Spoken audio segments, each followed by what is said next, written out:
শিবু হাজরার লোক পাঠিয়ে দিয়েছে, সেই টাকা সব আমাদের কাছে নিয়ে চলে গেছে শিবু হাজরার লোক। অন্যের জমি দখল, লিজের টাকা না দেওয়া, জমির ওপর দিয়ে খাল কেটে নোনা জল ঢোকানোর মতো গুচ্ছ গুচ্ছ অভিযোগ উঠেছে সন্দেশখালীর বেতাজ বাদশা শেখ শাহজাহানের দুই শাগরেদ শিবপ্রসাদ হাজরা ও উত্তম সর্দারের বিরুদ্ধে। এদিনও তার অন্যথা হলো না। আমাদের জমি তো শিবু হাজরা জলকর করেছে, আমাদেরকে তো লিস্ট টাকা দেয়নি, তাই দুয়ারি সরকার বলছে যে জমা দাও, তাই জমা দিচ্ছি। কত জমি আপনার? আমার এই 18 কাঠা। কি জমি ছিল আপনার? কে কেড়ে নিয়েছে? ওই উত্তম। আপনার কি জমি ছিল? চাষের? হ্যাঁ। কি বলে নিয়েছিল? লিস্ট টাকা দিব। এই পরিস্থিতিতে জমি জমা সংক্রান্ত অভিযোগ শুনতে রবিবার থেকে সন্দেশখালীতে ক্যাম্প করল প্রশাসন।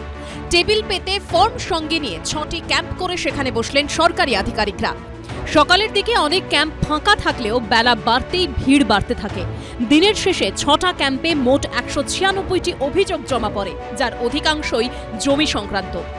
প্রশাসনের ক্যাম্পে যখন এই ছবি, তখন অভিযোগ শুনতে গ্রামে ঢুকতে সন্দেশখালী 2 নম্বর ব্লকের বিডিওকে ছেঁকে ধরেন বাসিন্দারা। সন্দেশখালীর বিভিন্ন ধরনের যে অভিযোগ, সেই অভিযোগের নিষ্পত্তি করতে আমরা দেখতে পাচ্ছি সন্দেশখালীর বিডিও তিনি বাড়িতে বাড়িতে যাচ্ছেন পুরো দলবল নিয়ে। একদিকে যখন ক্যাম্প করা হচ্ছে, অন্যদিকে কিন্তু একেবারে বাড়িতে পৌঁছে যাচ্ছেন বিডিও। কার কী ধরনের সমস্যা রয়েছে, কার জমি জমা সংক্রান্ত সমস্যা রয়েছে বা অন্য কোনো অভিযোগ রয়েছে কিনা, এই সমস্ত কিছু কিন্তু একেবারে গ্রামবাসীদের সঙ্গে তিনি ঘুরে ঘুরে তিনি কিন্তু খতিয়ে দেখছেন এবং তিনি কিন্তু আশ্বস্ত করছেন কারুর যদি কোনো অভিযোগ থাকে সেই অভিযোগ কিন্তু তারা নির্দ্বিধায় জানাতে পারেন। দরকার পড়লে পরিচয় গোপন রাখা হবে। দেখবেন চোখের দেখা একটু দেখবেন।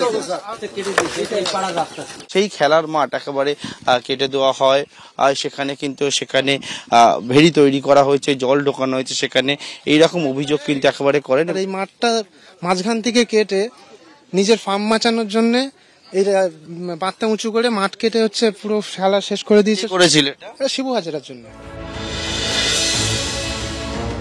আমরা দেখবো, তদন্ত করে এগুলো হবে সব। হ্যাঁ, এগুলো অভিযোগগুলো জমা পড়ুক, ঠিক আছে। একটা প্রশ্ন, এইরকম অভিযোগ আগে হচ্ছে যে অভিযোগ আমার কাছে সেরকম কিছু নেই, ঠিক আছে। আমার কাছে আপাতত কোনো অভিযোগ নেই। এই অভিযোগগুলো আগে আপনাদের কাছে কোনোভাবে পড়েনি? না, আমার কাছে কোনো অভিযোগ পড়েনি।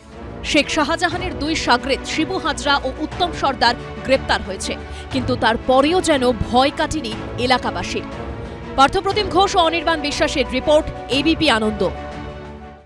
সত্য অন্তহীন, সত্যের খোঁজও তাই, সত্য সন্ধানে তাই আমরা অক্লান্ত, অকুতভয়। এবিপি আনন্দ নতুন ভাবনার প্রতীক, যা মনে মুক্ত, তথ্যে যুক্ত এবং যাবতীয় সীমানার বাঁধন থেকে মুক্ত।